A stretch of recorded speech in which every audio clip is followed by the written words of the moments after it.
Ce podcast est une production de Scope 4 Consulting, partenaire de la transition écologique des entreprises et collectivités. Bienvenue sur Vert Horizon, le podcast de la transition écologique. Je suis Myriam Bocam. Tous les mercredis matins dès 7h, je vous donne rendez-vous pour 30 minutes de clarification et de partage. Comprendre les enjeux écologiques, c'est déjà agir dans le bon sens. Vert Horizon, Myriam Bocam.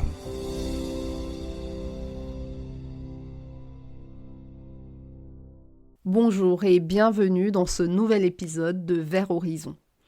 Aujourd'hui, nous parlons d'agriculture.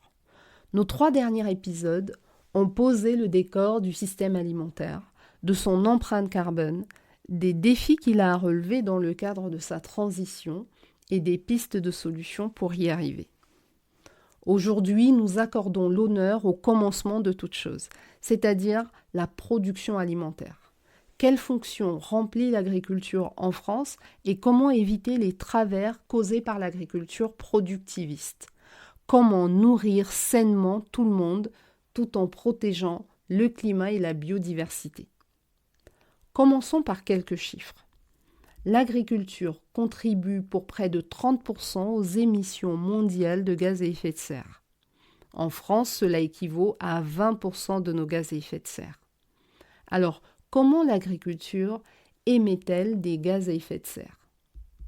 Imaginez une grande tarte qui représente toutes les émissions de gaz à effet de serre de l'agriculture. Découpons cette tarte en 4 parts. La plus grosse part, 40%, vient du méthane produit par les ruminants lors de leur digestion, principalement les vaches. Ce gaz est 28 fois plus puissant que le CO2 pour réchauffer l'atmosphère. La deuxième part, 37%, provient du protoxyde d'azote lié aux engrais. Ce gaz est même 265 fois plus réchauffant que le CO2. 12% ensuite sont liés au CO2 direct des tracteurs et du chauffage des serres. Enfin, les 11% restants viennent du stockage des déjections animales. Il est à noter qu'entre le méthane des ruminants et le poids du stockage des déjections animales, les animaux élevés concentrent déjà la moitié des gaz à effet de serre attribués à l'agriculture, sans compter la quantité des cultures réservées à leur alimentation. Maintenant, survolons la France agricole. C'est un paysage fascinant mais déséquilibré. Sur 100 hectares de terres agricoles, 48 hectares sont consacrés aux grandes cultures comme le blé, le maïs ou encore le colza. 47 hectares sont des prairies et des terres pour produire l'alimentation du bétail. 4 hectares accueillent des cultures pérennes, principalement la vigne, et seulement 1 hectare sur 100 est dédié aux légumes et aux fruits. Ce qui est frappant, c'est que près de 2/3 de ces terres servent directement ou indirectement à l'élevage. C'est comme si sur une table de 10 couverts, 6 à 7 places étaient réservées pour produire de la viande et des produits laitiers. Mais les émissions de gaz à effet de serre ne sont qu'une partie du problème. Parce que selon le rapport de l'IPBES en 2019, l'IPBES est à la biodiversité ce qu'est le GIEC au climat, c'est-à-dire un groupement d'experts de tous les pays qui recherchent le consensus scientifique sur des sujets globaux. Selon l'IPBES donc, l'agriculture est la première cause de perte de biodiversité dans le monde.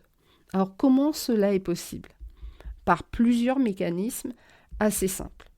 La destruction des habitats naturels pour créer des terres agricoles.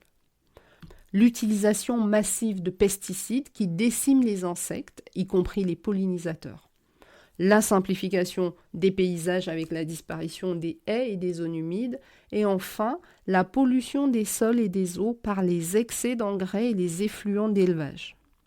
Pour vous donner une image concrète, en 30 ans, nous avons perdu 30% des oiseaux des champs en France.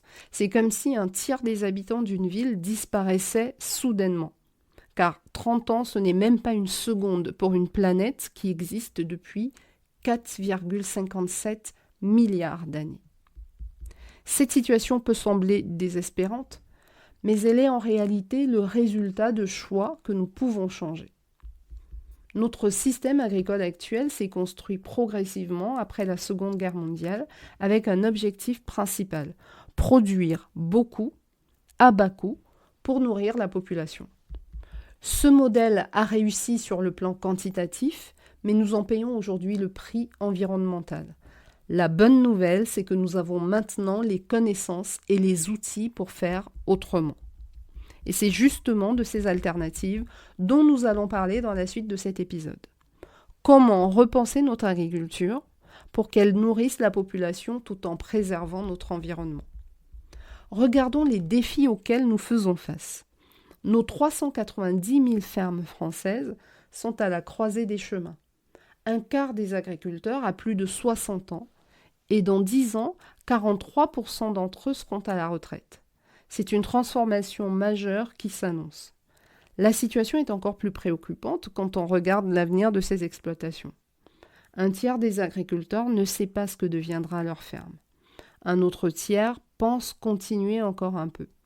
Seulement 26% d'entre eux ont trouvé un repreneur à l'heure qu'il est et 7% des agriculteurs savent déjà que leur ferme va disparaître, souvent absorbée par des plus grandes exploitations. Sur les 10 dernières années, nous avons perdu 100 000 fermes en France. C'est comme si une ville entière d'agriculteurs avait disparu de la carte. Et pendant ce temps, on nous répète qu'il faut produire plus. Plus pour nourrir le monde, plus pour la biomasse, plus pour stocker du carbone. Mais est-ce vraiment la solution ? Cette vision oublie une question essentielle. Peut-on vraiment produire plus en France ? Surtout, est-ce que c'est la bonne réponse face aux défis environnementaux ? On peut en douter, et ce pour plusieurs raisons. Premièrement, l'injonction de produire plus ne tient pas compte des limites physiques de nos territoires. La France est déjà un pays agricole mature. 45% de notre territoire est déjà consacré à l'agriculture. Alors, pouvons-nous vraiment produire plus sans dégrader encore plus nos sols et notre biodiversité ? C'est difficile. Deuxièmement, produire plus réduit la question de la sécurité alimentaire à une simple équation de calories disponibles.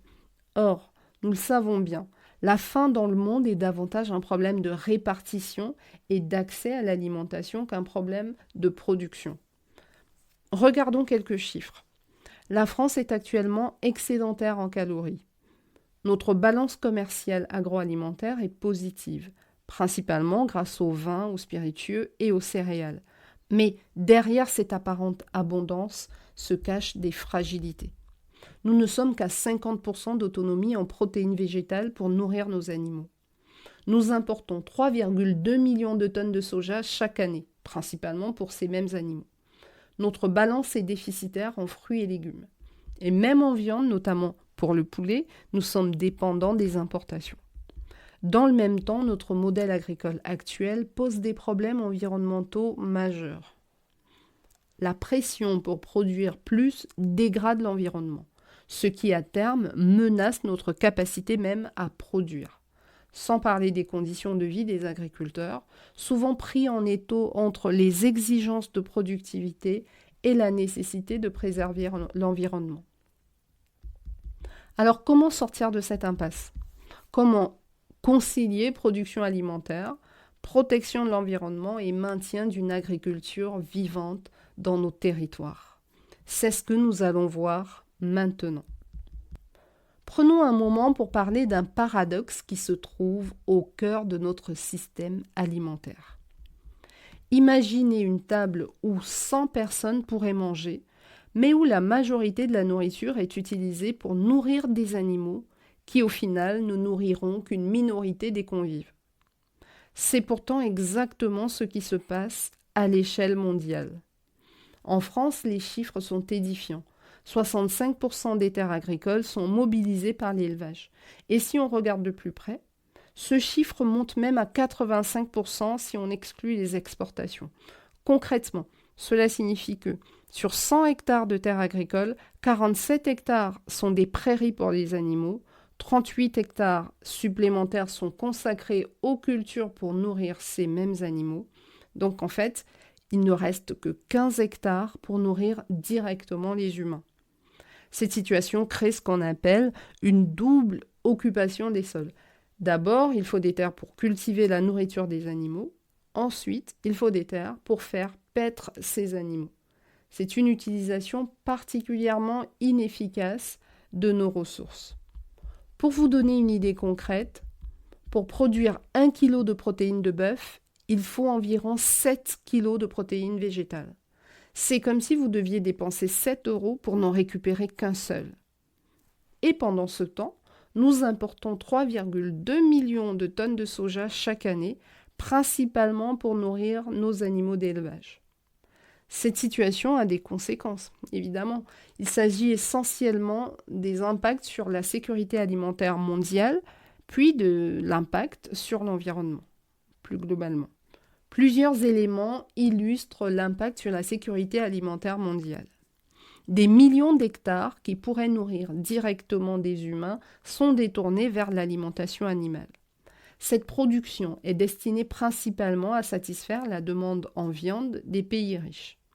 Pendant ce temps, près de 800 millions de personnes souffrent de la faim dans le monde. Cela interpelle, même si la justice alimentaire n'est pas encore mise en œuvre comme solution aux enjeux globaux de l'agriculture.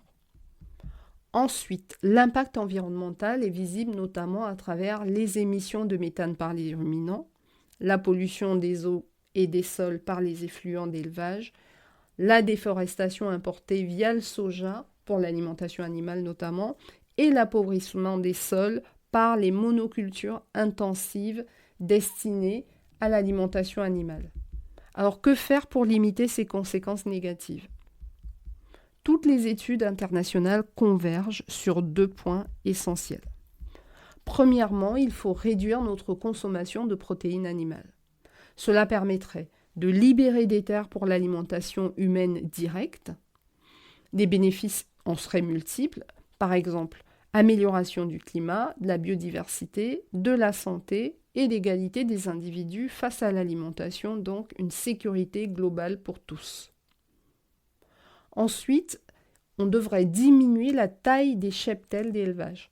Cela permettrait de réduire les émissions de gaz à effet de serre, une fois de plus, de libérer des terres utilisées pour des productions, pour d'autres productions, ou simplement pour restaurer des écosystèmes en rendant ces terres à la nature. Mais ce n'est pas si simple. Une transformation de cette ampleur ne peut pas se faire du jour au lendemain. L'agroécologie apparaît comme une solution prometteuse. Contrairement à certaines idées reçues, elle peut nourrir le monde efficacement tout en préservant l'environnement. Comment ? En repensant notre système de production pour le rendre plus efficient. Cela peut se traduire par plusieurs actions. Privilégier les cultures directement destinées à l'alimentation humaine, développer les légumineuses qui sont riches en protéines végétales, maintenir un élevage plus modeste mais plus durable, restaurer la biodiversité dans nos paysages agricoles. En définitive, derrière le prétexte de production insuffisante, c'est une question de choix dans l'utilisation de nos ressources qui se pose. Nous avons la capacité de nourrir la population mondiale, mais pas avec notre modèle actuel centré sur une production excessive de protéines animales au profit d'une minorité. Cette transformation est possible, mais elle nécessite une remise en question profonde de nos habitudes alimentaires et de notre système de production. C'est un défi majeur, mais c'est aussi une opportunité de construire un système alimentaire plus juste et plus durable. Notre épisode est à présent terminé. Nous répondons à toutes vos questions dans l'espace commentaire sous ce podcast ou par mail à verthorizon.podcast@gmail.com. Si cet épisode vous a plu, n'hésitez pas à lui donner 5 étoiles et à vous abonner gratuitement sur votre plateforme préférée. Vous pouvez également rejoindre notre communauté Vers Horizon Podcast sur tous les réseaux, Facebook, TikTok, Instagram ou sur notre chaîne YouTube. Enfin, vous pouvez vous abonner à notre newsletter sur le site internet du podcast www.vers-horizon.net. Voilà pour aujourd'hui, on se retrouve mercredi prochain. D'ici là, prenez soin de vous et de votre environnement.